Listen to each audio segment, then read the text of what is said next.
ஏதாவது தீர்வு கட்டணும், இவ்வளோ கோபம் இந்த சின்ன வயசில் அவனுக்கு இருக்கக்கூடாதுன்னு சொல்லி என்ன பண்ணாராம், அந்த பிலிப்பை கூப்பிட்டு, பிலிப் இந்தான்னு சொல்லி நிறைய ஆணி, செவத்தில் அணிக்கிற ஆணியை கொடுத்துட்டு, நீ ஒவ்வொரு வாட்டியும் கோவப்படும் போது அந்த செவத்தில் போய் இந்த ஆணி அடின்னு சொன்னார். நம்ம வீட்டுக்கு பின்னாடி உள்ள தோட்டத்தை மதில் செவரில் போய் அடினார். அவனும் வாங்கி வச்சுட்டு ஒவ்வொரு வாட்டியும் கோவப்படும் போது அடித்தான். ரெண்டு நாள் முதல் 2 நாள் 10 ஆணி அடித்தான். நெக்ஸ்ட் அப்படியே 8, 7, 6ன்னு அப்படியே குறைஞ்சிட்டே வந்துச்சு. ஒரு 2 மந்த்ஸ் கழிச்சு அவன் அப்பா கிட்ட வந்து சொன்னானா, அப்பா இன்னைக்கு நான் கோவமே படலை, ஒரு ஆணி கூட செவத்துல இல்லைப்பா, இன்னைக்கு நான் ஒரு ஆணி கூட செவத்துல அடிக்கலப்பான்னு சொன்னானா. உடனே அவங்க அப்பா சொன்னாரா, அப்படியா, சரி இதுக்கப்புறம் இதையே மெயின்டைன் பண்ணு, நீ எப்போ கோவப்படாமல் யாராவது உன்னை திட்டினா கோவப்படாமல் அதை சமாளித்து கோவப்படாமல் இருக்கியோ அப்போல்லாம் ஒவ்வொரு ஆணையாக போய் நீ பிடுங்கன்னு சொன்னாராம். அதே மாதிரி அவனும் பிடுங்க ஆரம்பித்தானா.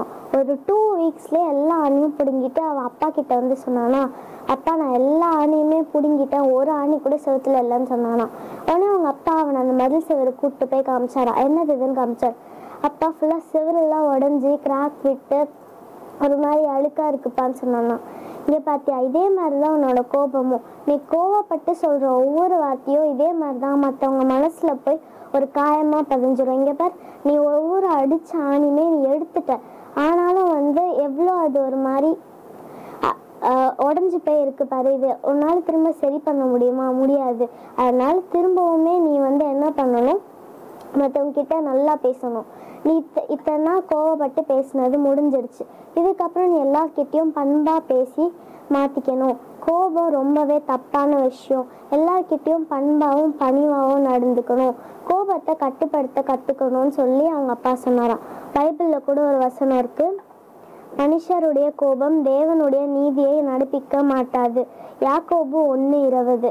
அதனால நம்ம கோபப்படாமல் இருக்க ஏசப்பா கிட்ட ப்ரே பண்ணோம்னா ஏசப்பா நம்மளுக்கு கோபத்தை கட்டுப்படுத்தக்கூடிய பவர் தருவாங்க. இது கிட்ஸ்க்கான ஷோ. உங்கள் வீட்டில் உள்ள கிட்ஸ் கிட்ட சொல்லி கால் பண்ண சொல்லுங்கள். டெய்லியும் 5 to 6 ப்ரோக்ராம் நடக்கும், மறக்காமல் கால் பண்ணி பேசுங்க. இது கிட்ஸ்க்கான ஷோ. இந்த ஷோவில் நீங்கள் கதை சொல்லலாம், பாட்டு பாடலாம், அவசரமாக சொல்லலாம். நெக்ஸ்ட் ஷோவில் உங்களை மீட் பண்ணுறேன். God bless you. பாய்.